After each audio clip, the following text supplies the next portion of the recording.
para quem nos acompanha, o que é uma fermentação acelerada e o que é, essa fermentação, digamos, clássica. A fermentação ocorre com um acúmulo de leveduras, né, ali formando o fermento. Então, o fermento natural ele é feito à base de água e farinha de trigo. Ele leva 7 dias para ser feito, para ser constituído. Então, por exemplo, eu vou dar um exemplo a você de uma padaria em São Paulo que ela tem um fermento há 115 anos, o mesmo fermento. Então, ela só tira uma parte e alimenta ele novamente com farinha e água. E a padaria lá em São Paulo, a chamada Basilicata, que vende a maior quantidade de pão italiano ali em São Paulo e região. Então, assim, o levain, ele é feito de leveduras selvagens, a partir dessa mistura da água e da farinha. Após 7 dias ele está feito, ele fica a gente só fica usando e alimentando ele. Tira uma parte, a parte que tira alimenta novamente, e ali ele vai se reconstituindo e vai se multiplicando. Então, assim, quando esse fermento natural ele é introduzido na nossa formulação, o pão fica mais saudável. Baixa o índice glicêmico daquele produto, melhora e favorece o organismo a quebrar a molécula e digeri-lo melhor e evita aquela sensação de estufamento abdominal. E a aceleração se dá com quanto tempo? Bom, veja bem, com a crescente número da população, se quer cada vez mais um aceleramento na produtividade. Então, assim, um pão com 4 horas de fermentação, a gente considera uma fermentação rápida. E o ideal é que ele passe no mínimo 12 horas de fermentação. Então, assim, a gente tem pães com fermentações de 2 horas, 4 horas, 6 horas. A gente tem pães com 18, com 20. Então, eu vou dar um exemplo clássico. Para o cliente que vai na padaria 2 horas da tarde, ele tem um pão característico, certo?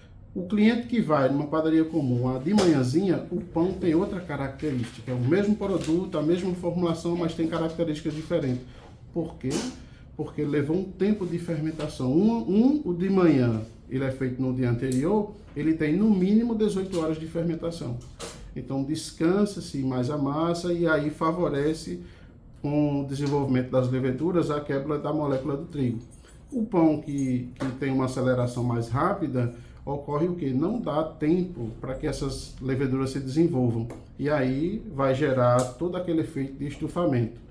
No entanto, vale ressaltar que as panificadoras hoje têm a oportunidade de ir comprar e fazer uso da câmara de fermentação.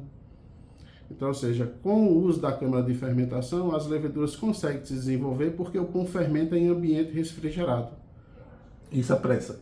E isso, na verdade, isso inibe o impacto que gera esse estufamento abdominal. Agora, uma curiosidade aí que de leigo. Visualmente é possível identificar um pão do tamanho do espaço de tempo de fermentação dele? Olhando para um pão, saber se ele fermentou rapidamente ou naturalmente? Não, para quem tem o saber, não, a gente consegue diferenciar, certo? Para quem é leigo, digamos assim, o que é que diferencia? A textura. O pão com a fermentação mais rápida, a levedura vai se alimentar do açúcar, da mistura, da formulação.